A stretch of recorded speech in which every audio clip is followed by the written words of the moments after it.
Hey everybody, I'm Rosalind, your friendly neighborhood landlord. Don't worry, I won't bite. Hey everybody, I'm Rosalind Resnick, the host of your friendly neighborhood landlord podcast, the podcast where landlords and tenants talk about issues, break down barriers, and hopefully find some peace in this crazy world of ours. You'll learn how to find a landlord you can trust, how to save money on brokers' commissions, how to get your landlord's attention, and so much more. Welcome to the show. Today we're going to be talking about the big E, eviction, the word that strikes terror into tenants' hearts. Our guest is Allison Furman, a New York City real estate litigation lawyer who is here today to share her advice. Allison, welcome to the show. Thank you, Rosalind. I'm happy to be here. Well, thank you so much for joining us because you've been doing this for a really long time. And I know you've seen, I know you practice in New York and, New York, I've been a landlord for 23 years and New York has long been known as a place that favors tenants as opposed to landlords. So maybe you could just kind of lay it out. A lot of tenants, my buildings are all free market. I know rent stabilized, rent controlled, it's different. But to be honest, oftentimes free market tenants are worried that if they pay their rent a day late, 5 days late, potentially they could be evicted. Is that actually true? No. I would say that most landlords are just looking to recover the rent in a timely fashion. I think that if people pay, and most landlords would like to avoid any litigation, housing court, they'd like to avoid any interactions, legal interactions with tenants. They're just 99% of the time, they're just looking to be paid. And rent that's paid 1 day late isn't going to result in eviction because it's eviction is a process and it's changed a lot over the last few years. So I would say in answer to your question, no, if you pay your rent 1 day late, you're not going to be evicted. Okay, eviction is a process. So maybe you could walk us through the process here, because I don't think that most tenants understand how the process works. So let's say a tenant falls behind on his rent, not just 1 day, 1 week, 1 month. What happens if the tenant doesn't pay? So the process in a non-payment proceeding is that a landlord has to serve a rent demand first, which is a 14-day notice. And if the tenant pays, that's the end of the matter. If the tenant does not pay, the next step the landlord has is that they can file what's called a notice of petition and petition. This is the basis of what's called a non-payment proceeding. It's a summary proceeding in New York. The concept of it is so that landlords have a quick remedy to recover the rent that's owed. Once a notice of petition and petition is served on the tenant, they have 10 days to respond. If they don't respond, the court can ask for a judgment and a warrant based upon the tenant's default. A judgment, in order to evict in the state of New York, you need a judgment and a warrant, which you only get in the context of a proceeding like what I'm mentioning to you. So if the tenant doesn't respond, the landlord can apply for a judgment and warrant on default. If the tenant responds, then the case will be calendared in housing court and it will proceed from there. Now, Allison, let me ask you this, because I know other states, I was reading an article about Arizona, which seems to be the eviction capital of the country, where tenants can get thrown out on the street in a couple of weeks. But I know in New York, it could take months, it could even take years. Why does it take that long in New York? The law has changed significantly. First, it changed in 2019, and then it's been evolving since then. But with the passage of the HSTPA in 2019, which is the Housing Stability Tenant Protection Act, it changed the laws considerably. A rent demand used to be a 3-day notice. Now it's a 14-day notice. Okay. Once, and it elongated a number of different time frames, which makes the procedure longer. So let me ask you, from the tenant's point of view, I've got to believe that most tenants are not playing games with their landlords, right? I'm assuming that most tenants, they lose their job, they have some kind of health crisis, they're in the hospital, for whatever, they have bills that pile up, for whatever reason they can't pay. So why doesn't a tenant like that simply tell their landlord, listen, I don't have the money, and then take their stuff and go and sleep on somebody's couch or find a motel room. I mean, why is there this litigation that can drag on for months or years? So I would say that there's not every tenant is like what you're describing. Some people just are there and they are not going to pay. Some people just are not they don't find themselves in a situation that becomes difficult to manage. Some people do this intentionally. For the people that don't do it intentionally and have hardship, the problem is that with them moving out, and the reason they don't move out is, or just, I agree with you, the tenants that have problems should speak to their landlords. A lot of them don't. And a lot of them, they can't move out because they have nowhere else to go if they're not paying. So it's not just a matter of I'm not paying my landlord. If they don't have money, they're just not going to leave. And unfortunately, the process as it is now permits them to stay a lot longer than they should be allowed to stay. Okay, but eventually they're going to be evicted, right? It's not like there's any defense that they have against not having paid the rent because they did sign a lease. Eventually, yes, they will be evicted. So I guess so that's one group of people who, they encounter some kind of hardship, they fall behind on their rent. And then there's people who are like, I guess you could say like gaming the system. But then I guess there's like another group of tenants who feel like, wait a minute, my landlord isn't providing me essential services. So maybe there's no heat, there's rats, there's leaks. I mean, what about a tenant who falls into that category? So there's an entire part in housing court that's dedicated to just repairs of, if you have conditions that you've reported that the landlord is not addressing, there's an entire separate part in the courthouse called the HP part that enables tenants to petition the court to have the landlord make certain repairs in their apartment.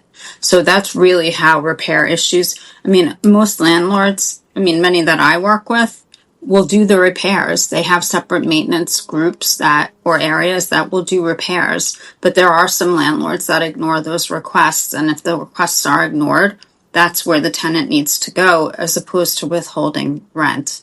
Well, and Allison, that's exactly where I was going to go with that. There's some tenants like, that for me, it's all about communicating with my tenants. I have group chats set up. My team and I are there 24/7, but there are a lot of landlords that don't communicate effectively with their tenants. And sometimes the tenant feels that withholding rent is the only way to get the landlord's attention. So are those tenants actually risking, they think they're doing the right thing, but are they actually risking the possibility of getting themselves evicted? Yes. Yeah, they're going to face a summary non-payment proceeding based upon failure to pay rent. That's, the landlord's remedy is to bring a non-payment case. The tenant's remedy is to go to the HP part if they're not getting repairs that they feel that need to be made. But the best course is for the landlords to communicate with their tenants and vice versa to get these issues resolved. And so, what would be the best way for a tenant to do that? Because I'm assuming that, let's just say rats, for example, right? It's like, sure, from time to time, like even at my own properties, tenants have reported, mice, I'll send an exterminator. But like, at what point, like how bad does it need to get for a tenant to file, I guess you would call it a repair proceeding against his landlord? It doesn't necessarily have to get bad. One thing to just mention, if I may, is that things happen. Appliances break, rats, especially there's a lot of construction around the city. It disturbs the rodents and you get rats. And sometimes these circumstances are unavoidable and it's not necessarily created by the landlord, but there are things that happen. And really what the focus should be is on getting these items addressed as they happen. If the landlord completely ignores it, that's a different situation. And the goal is to try to get the landlord to address the problem. And a lot of landlords you have a team. A lot of people, like I said, have a separate maintenance department right, that will address these issues, and they need to call. So I guess like realistically, because I know there's also the concept of rent credits, where it's not like the tenant's going to withhold their entire rent, but they might feel that, wait a minute, part of my apartment is just no longer habitable for whatever reason. Like let's say, I don't know, the ceiling above their bathroom crashes down because of a leak in the apartment upstairs. So does a tenant have the right to simply withhold a portion of the rent until that problem is fixed? They don't have the right to withhold any portion of their rent. I mean, like I said, it's the way to go about it is to work with the landlord to try to get it repaired. If they won't repair it, they can go to the HP part. And then, if they don't pay the rent, they're going to subject themselves to a non-payment proceeding. Because that, as I said, that's the landlord's remedy. Okay, I understand. So what you're saying is that a tenant who feels that he can simply withhold rent or even part of his rent is violating the lease he signed with the landlord. Yes. There's no provision in a lease that allows you to withhold rent. The same thing, there's no provision that allows you to quote unquote terminate a lease unless there's an express provision in the lease that says so. But a garden variety lease, it doesn't give you those rights. So what you're saying is, so like even if the tenant moves out, that lease is still in force. So he still Yes. owes that rent. Yeah, the way it works with tenants moving out is that short of putting a gun to someone's head, you can't force them to do anything. And obviously I'm not implying that anybody should do that, but if a tenant vacates, the landlord has to make good faith efforts to re-rent the apartment. And if they can't, then they can pursue the old tenant for what's due through the balance of the lease. Although I've got to believe that somebody who can't pay their rent probably doesn't have a lot of money sitting around in their checking. Right. Or are you saying that eventually, like a landlord could get a judgment, they could garnish their wages, something like that? So in a non-payment proceeding, the idea is that the landlord's looking for the payment of rent. And the landlord does that through a judgment. If a landlord's successful in a non-payment proceeding, then what happens is that a judgment is entered against the tenant, and a judgment is good for up to 20 years. And Wow, along 20 years. with a judgment, the landlord receives a warrant of eviction, the issuance of a warrant. These are the two items that are necessary in order to evict. So the money judgment is out there until what's called a satisfaction is filed. Now, Allison, let me ask you, I mean, just like, most of our tenants, most tenants are not attorneys. So in terms of, I mean, I guess like one of the things I wanted to ask you is my understanding is until the landlord actually serves notice, goes to court and gets that warrant of eviction, I mean, it's not like the tenant is allowed, I mean, it's not like the landlord is allowed to take the tenant's stuff, put it on the street, change his locks. I mean, so like a tenant could just stay in his apartment for several months without paying. And it's not like there's anything that the landlord could do. That's correct. The landlord cannot lock them out, can't, yes, that's correct, what you said. Okay, okay. So let me ask you, in terms of the tenant who's falling behind on his rent, communicating with the landlord, I mean, is it okay just to like send a text message or an email, or does he have to hire a lawyer? Like, I mean, what form does that communication need to take? Do you mean just to speak to the to speak to the landlord about just the situation? Yes, yes. I mean, is it enough just to like reach out with the phone call, a text message, or I mean, does the tenant need to write some kind of formal letter or? no letters required. I mean, it's just a communication to try to work it out with the landlord, which is always the best way if that can be done. Okay, and typically, how often does that happen from what you've seen in your practice? I mean, I think more often than you would guess. Landlords do try to reach out to find out what's going on first. Because obviously they want to, as much as tenants want to avoid court, so do landlords. like I said, they just want to be paid the rent that they're owed. They're not looking to going into court. I mean, I think I've said this to you before. I feel like, and I am in court for all day, every day, and it's my job, but I feel like if you're in court, you've lost. The best way is both sides, by the way. Both sides have lost. The best way is to try to work something out.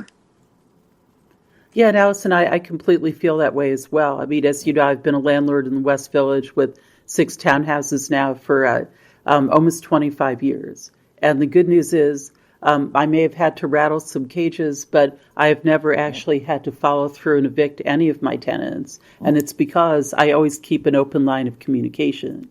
I mean, most of my tenants now, they're bankers, but I mean, I've always had tenants who are in finance. I remember right before the crash of '08, there was a tenant who moved into my biggest apartment and entire townhouse. And when he signed the lease, he was making $1 million a year. And a year later, he had lost his job. So my view is like, even though technically I could hold these people's feet to the fire, these tenants' feet to the fire, what I typically do is I give the tenant 60 days notice because I feel confident that within a 2-month period, I'm going to be able to find somebody else. So there's no reason to chase him around the courthouse. Well, it's good that you're able to work things out. You know, unfortunately, not every tenant and not every landlord is willing to work things out. And sometimes even when the parties make a deal, it doesn't mean that it always comes to fruition. It just depends on the landlord and the tenant and what they want to happen. So let me ask you, thank you again so much for joining our show. Is there any other advice that you would like to offer our listeners who, as I said, for the most part, are young tenants renting their first or second apartments? I mean, nothing other than if you have a problem, reach out to your landlord and try to work it out before it gets into a situation where you're in court, because there's a lot of time and effort that is involved in court. And if you can avoid it, I would suggest that. Okay, Allison, thank you very much. And thanks again for tuning in to Your Friendly Neighborhood Landlord. Thanks, I'm Rosalind Resnick, and I'll see you next Monday with a brand new episode. I'd like to thank Brian Miller, my talented and intrepid producer, for welcoming me to the world of podcasts and working diligently behind the scenes to make each episode as acoustically perfect as possible. To keep listening to more of these informative podcasts that can save you time and money on your apartment, click follow or subscribe wherever you get your podcasts. If you have a question that you'd like me to answer on the show, just email me at rosalindnyc@gmail.com. That's ROSALIND NYC like New York City @gmail.com. Bye.